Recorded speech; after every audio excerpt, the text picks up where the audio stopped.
Hey, this is 1920s part two.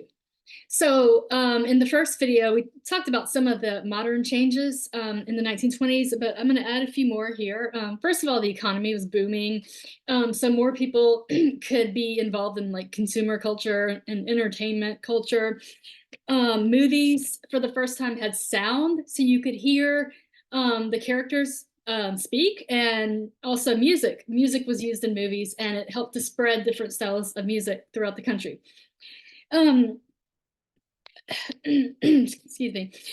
There were also advancements in science. So the last video we talked a little bit about technology. It's kind of very similar, but as far as just science goes, this is when the theory of relativity was introduced, and that also the theory of evolution. But if we're just looking at relativity, that really kind of changed the way people thought. If you're familiar with that theory, it's basically saying that like there's no single truth. Like everybody experiences things differently and sees things differently. It's all relative to like who you are, where you are, what you're doing. So this revelation or discovery or argument was very powerful for people who embrace science and modernism. They thought, okay, this is great because like we want to have different, we want to think outside of the box. We want to challenge like cultural norms. And this theory of relativity basically says that we can. It says like basically tell us how you see this. The theory of relativity and evolution were very threatening to more conservative people. So evolution is pretty obvious. It contradicted the Bible, but relativity was also very threatening because it seemed to argue that there's no real truth. There's no like definite good or definite bad. It's all about how you see things, and that made a lot of people uneasy because they had really valued this idea that like I know kind of I understand my religious beliefs and they're true. And now the theory of relativity is like, maybe not. So, just something that kind of scared a lot of people. Similar to this was art. There were new styles of art being produced and popularized. Picasso is probably the best example. This new style of art was abstract.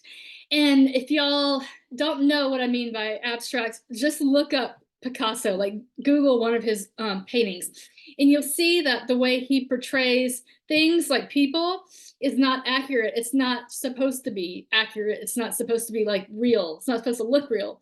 Instead, it's basically based on this idea of relativity, that everyone sees things differently. And so Picasso's portrayal of people is how he sees people, even though it's not like the way they really look. So it's just giving more artistic freedom, basically, to say, this is what it is to me. So those things again, brought a little bit of uneasiness because it made people challenge things that they had always believed to be undisputably true. Other modern changes in the 1920s. Let me see. So there was this idea of the new Negro and the new woman. We'll start with the new Negro, which that word Negro used to be the preferred terminology for African Americans, so it was not considered offensive. But some ideas that came out of that kind of contributed to this idea of the new Negro really had to do with like the growth of cities. We'll just take one example, Harlem, which is, in New York City. That became a very vibrant and culturally, what's the right word? It realistically portrayed African American culture because it was culture that was created by them. It was music that was created by them, literature, photography, all types of art. Was sort of celebrated as part of the Harlem Renaissance. And it wasn't about, the idea was that we're not trying to fit in with mainstream white society. We're not trying to beg for acceptance. Instead, we're going to celebrate our own tradition, our own culture, and we're going to make the claim, and we believe that it is at least equal, if not, all up to who decides. But they didn't accept the idea that African American culture was inferior. And this is kind of the idea of the New Negro movement, that instead of begging for integration and equal rights, we should do our own thing. We should create our own neighborhoods, create our own businesses, support those businesses, and celebrate, our unique culture. So in a sense, the New Negro movement didn't oppose segregation, and that was what made it very different from other kind of civil rights ideas that were happening at the same time. It's really kind of the precursor to the Black Pride movement that took place in the late 60s and 70s. And it was very closely associated with jazz, dancing, and a lot of white people found that culture to be exciting and different. So Harlem became like a hotspot on like weekend nights. People from around, New York, around New York City would drive there, and they would be exposed to different types of culture. And mostly this was good, but there were some, it became more, Harlem Renaissance became more of a consumerized kind of culture as the 1920s went on. And what I mean by that was people were just trying to make money and trying to bring tourists into Harlem. So a lot of the businesses started to be owned by white people, and they would have African Americans providing the entertainment. But often those same venues did not allow African Americans to enter in as part of the audience. So it kind of was slowly being gentrified, I guess you could say. But it was really based on pride. This idea that we're equal. When I say we, I mean African Americans at the time. So this was it was a big challenge, I'll say, to mainstream American culture. Similar to this was the new woman. Young women in particular, some, maybe not so young, but mostly young women began to embrace this idea of the new woman. And it meant like more independence, so political independence through voting, but also in economic independence through, the women making the consumer decisions for the household. But mostly it was cultural. So if you have seen an image of a flapper, that was kind of the idea of the new woman. They wore like more revealing clothes, so the dresses, didn't come all the way down to their ankles. They didn't have like collars all the way up to here. So it's not what we would consider risque, but they certainly did in the 1920s. And significantly, those women, the flappers, cut their hair. It was really fashionable to have like a bob style haircut, short hair. And this may sound frivolous, but it was, having short hair was like a cultural rejection of what women are supposed to be. So this idea that women are supposed to be like proper and modest and maintaining traditional values. And they have long hair, they're very feminine, they never wear pants, they don't go anywhere by themselves. The new woman was like the opposite of all that. And getting your hair cut short meant that you were sort of rejecting that mainstream idea of what women are supposed to be and look like. All right, so there's obviously more to the 1920s. I'll say that economically, there was a huge significance, like the economy was booming.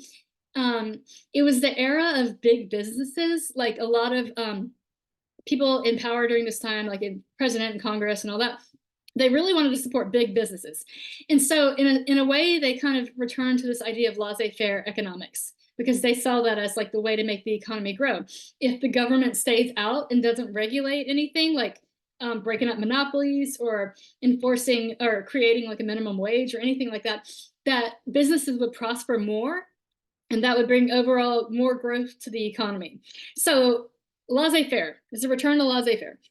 All All right. And so looking at the opposing side of all these modern changes, there's a lot that show us now that there was a lot of opposition to modernism.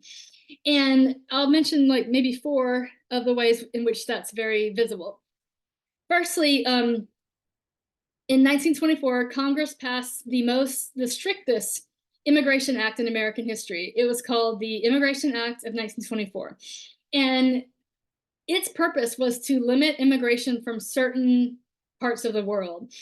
And it was mostly like the immigrants that were coming from Asia, Southern Europe, Eastern Europe, and a little bit Latin America. They were seen as like too different. Like they can't conform to traditional American ways of life and traditional American religion and culture and language.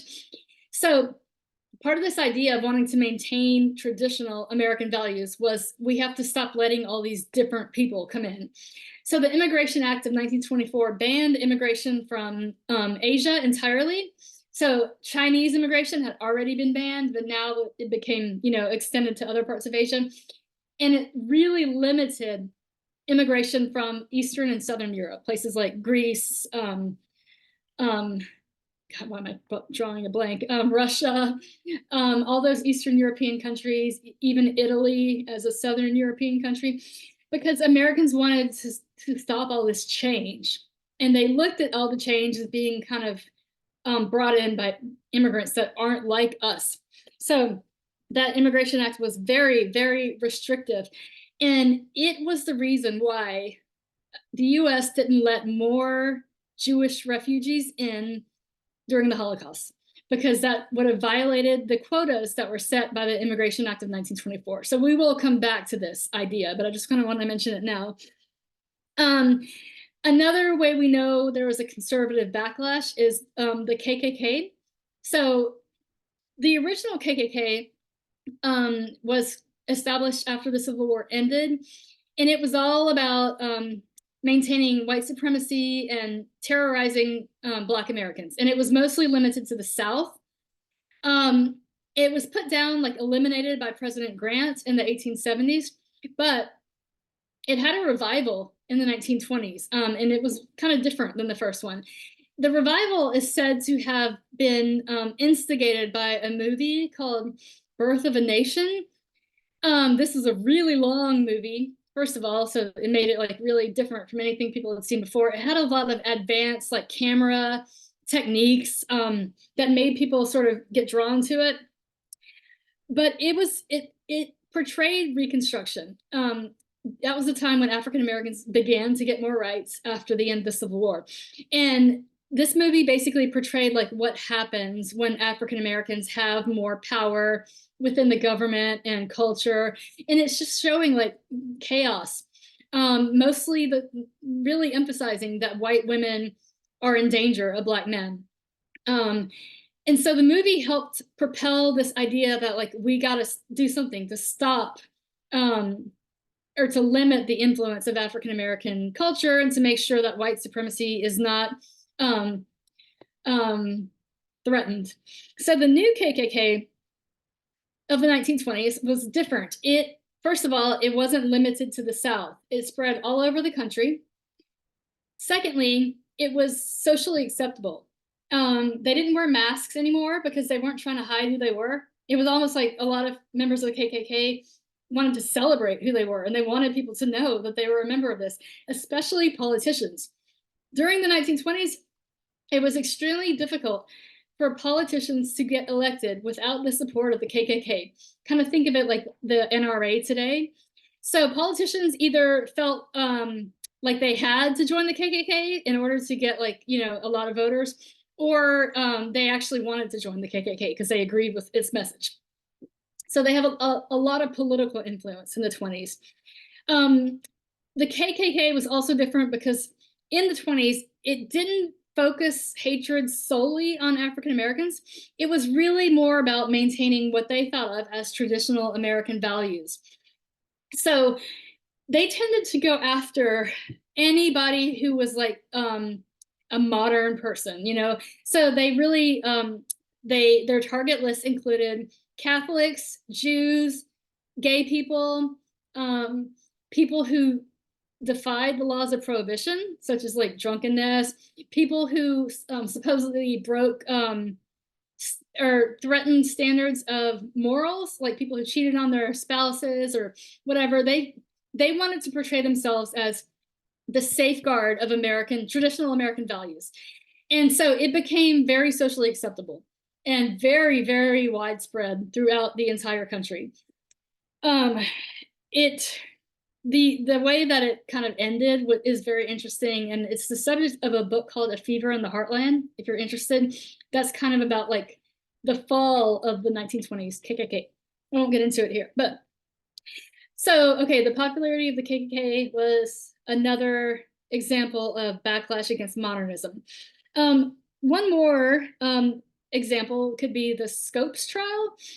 And because of time, I'm not going to get into details here, but read about it in the book and think about how the Scopes trial really portrayed these two opposing forces in American culture and how it really solidified these opposite kind of ends of the spectrum.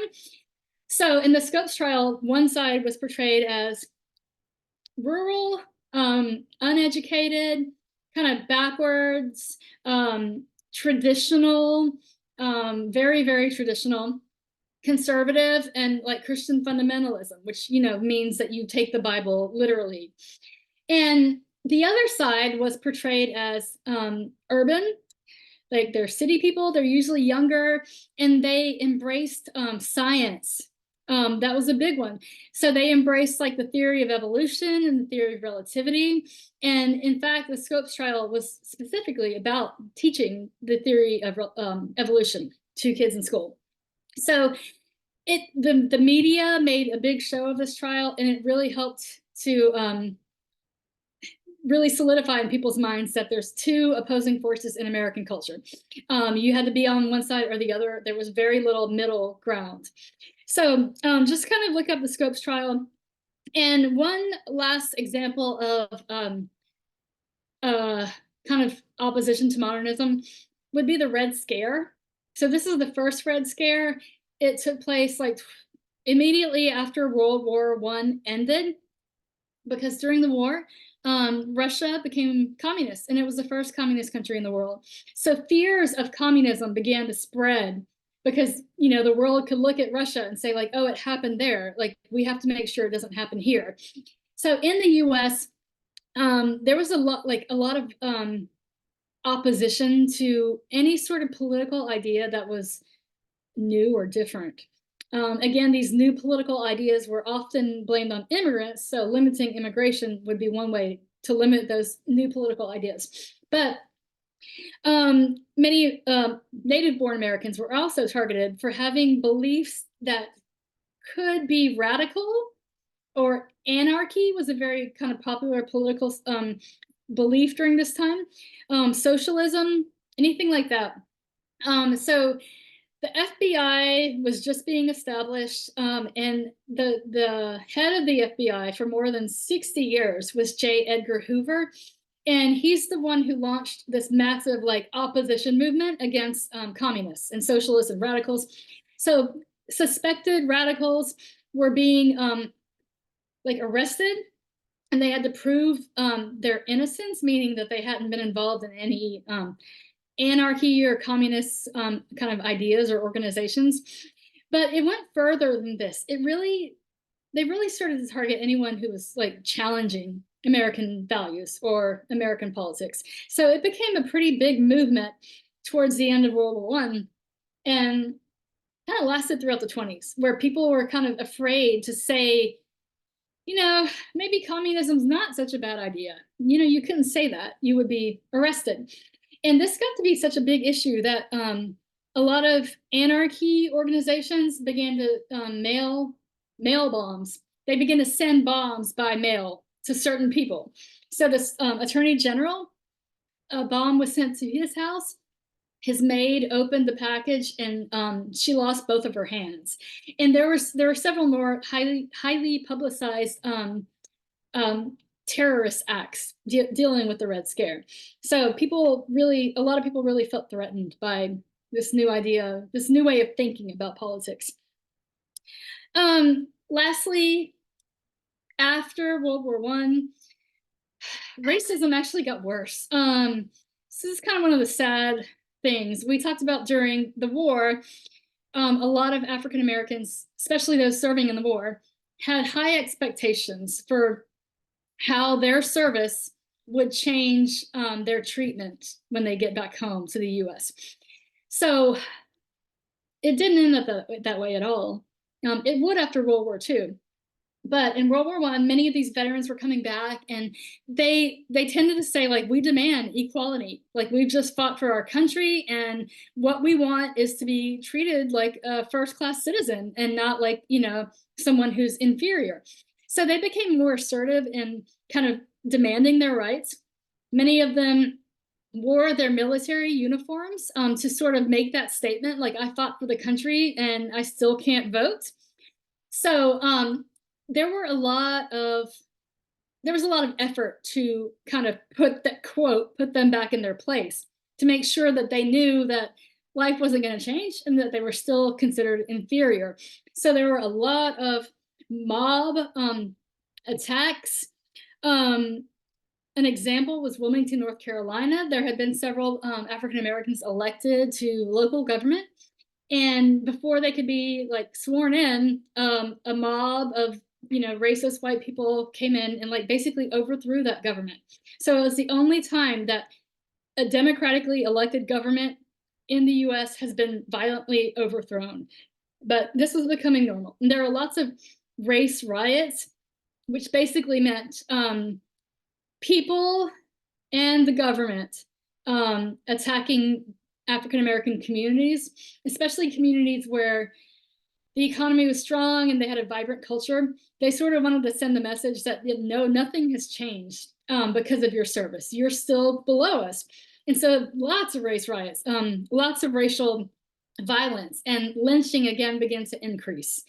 And it was very public and very socially acceptable. So this sort of increase in racism is another example of fear of backlash, or fear of modernism. And they kind of wanted to provide it was kind of a backlash against modernism. And the last thing I want to mention really doesn't have anything to do with modernism versus traditional values, but it's really important. So this is about the Dawes Plan. It was put into effect after World War One. What was happening was that the end of the war, the Treaty of Versailles demanded that France and England pay Germany like huge amounts of war reparations. So basically they're saying like, Germany lost the war, and so we're going to make them pay for all the damage and money that we spent fighting this war. The problem was there was no way Germany could pay.